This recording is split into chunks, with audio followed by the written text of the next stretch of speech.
85ஆம் ஆண்டே வழங்கப்பட்ட காணி. அப்ப எங்களுக்கு 85ஆம் ஆண்டுல இருந்து எங்களுக்கு போமிட்டாரன்னு சொல்லி எங்களுக்கு போமிட்டர்ல எங்க சடமெல்லாம் இங்க இல்லைன்னு சொல்லி நாங்க அந்த பிரச்சனைக்காக தான் பள்ளமடுல போயிருந்தோம். இப்ப எங்களை சன்னார்ல இருந்து முகாம்ல இருந்து எங்களை சன்னாருக்கு கொண்டாந்து குடியேற்றுறன்னு சொல்லிட்டாங்க. சன்னாருக்கு கொண்டாந்து குடியேற்றி போட்டு இப்ப என்னன்னு கேட்டா இப்ப வந்த ஏஜிஎம் வந்து இந்த காணியில தங்களுக்கு அறவாசியை விட்டு கொடுக்க சொல்லி எங்களை கேட்கறாங்க. நாங்க நேற்று அதுல கேட்ட போது அவங்க அரசியலை வச்சு இதை பயன்படுத்துறாங்க, தங்களை இதை வச்சு பயன்படுத்திட்டாங்க, நாங்க தோத்து தந்தானேன்னு சொல்லுவாங்கன்னு சொல்லி சொன்னதுக்கு அவர் எனக்கு ஒரு சின்ன பழமொழியும் சொல்லிட்டு போனவர்.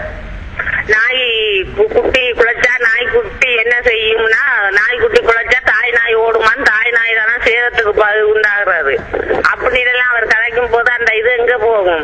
இந்த ஏஜை இப்படி எல்லாம் செஞ்சா நாங்க கடைசி கட்டத்துல இந்த 147 குடும்பத்துக்கிட்ட இருக்கிறோம். அவ்வளவு பேரும் நாங்க என்ன செய்யறது? தற்கொலையா செய்யறதா இல்ல ஏஜையோட முடிவால நாங்க தற்கொலை செய்யறோன்ற முடிவு தான் எங்களோட கடைசி முடிவா இருக்கும். எங்களுக்கு இந்த காணி ஒன்று எங்களுக்கு பகிர்ந்தளிக்க வேணும். அப்படி இல்லைன்னு சொன்னா நாங்க தற்கொலைக்குரிய ஆக்களாகத்தான் கடைசியா இருக்க வேண்டிய கட்டமா இருக்கு.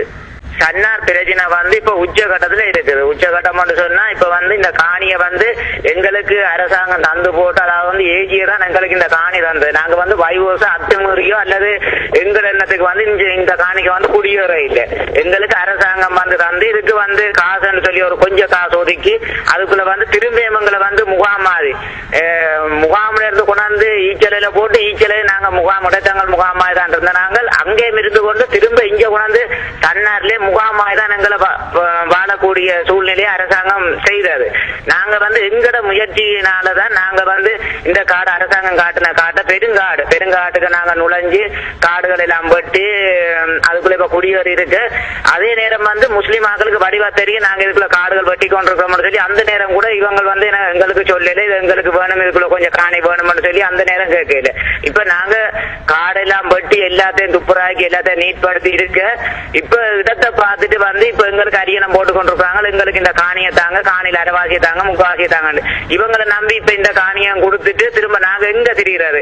எங்களுக்கு எந்த விதமான ஒரு 1/4 ஏக்கர் காணியை கூட அரசாங்கத்துல பதிவே இல்லை. ஆனா இப்ப கேட்டுக்கொண்டிருக்க முஸ்லீம் மக்களுக்கு 10 ஏக்கர் 15 ஏக்கர் 20 ஏக்கர்னு சொல்லி இந்த தேசம் முழுக்க அவங்களுக்கு காணி இருக்கு, சொந்த காணி இருக்குது. காணி இருக்கிறவங்களுக்கு தான் இப்ப எங்களை காணி இல்லாத காணியை பறிச்சு கொடுக்க போறோம்னு சொல்லி நிக்குது. ஆனா அதுக்கேற்ற மாதிரி இப்ப ஏஜிஎஸ் முழு பேரும் அவைகளுக்கு சார்பா தான் உதவியா நிக்கிறாங்க. எங்களுக்கு சார்பா எந்த விதமான ஒரு உதவியுமே இல்லை. நாங்க இப்ப வந்து நடுத்தெருவுல நிக்க வேண்டிய நிலைமையில இப்ப தற்பொழுது இப்பொழுது அங்க புதிதாக பதவியேற்றிருக்கின்ற மாந்தவேன்கு பிரதேச செயலாளர் என்ற நிதிதமன்வா என்ன தெரிவிக்கின்றார்? வந்து புதுசாக இப்ப போஸ்டல் ஒன்று ஓட்டி இருக்கிறார். எங்களை வந்து பதட்ட நிலைக்கு கொண்டு வர ஒரு போஸ்டல் ஒன்று ஓட்டி இருக்கிறார். என்னன்னு சொன்னா எந்த விதமான அபிவிருத்தி வேலை திட்டங்களும் காணி பகிர்ந்தளிக்கும் வரை நடைபெற மாட்டாது, செய்தர மாட்டோம் என்ற ஒரு விளம்பரத்தை ஒட்டி ஜிஎஸ் பிராங்க் பண்ணி ஒட்டி சனத்து மத்தியில பெரிய ஒரு பதட்ட நிலையை கொண்டு வந்து வச்சிருக்கிறார். எந்த விதமான ஒரு கட்டிடங்களும் கட்டப்படவில்லை. இது வந்து பிரதேச செயலாளர் செய்திருப்பதா இல்லது கிராம அலுவலர் செய்திருக்கின்றார்களா? கிராம அலுவலர் சொன்ன பிரதேச செயலாளர் அனுமதியோட தான் செய்கிறான்னு சொல்லி. ஓகே, இதுல பிரதேச செயலாளர் எந்த விதமான கையொப்பங்கள் எதுவும் இடப்பட்டிருக்கின்றதா? அவர்ல ஜிஎஸ் இந்த சீலும் அவர கையெழுத்து தான் இருக்குது. மற்றது எங்களை கிராமாவதி சங்க தலைவரை வந்து வைவோசா இவர் வைக்க சொன்னவரான், சைன் வச்சு போட்டு ஒட்ட சொல்லி சொன்னவரான்.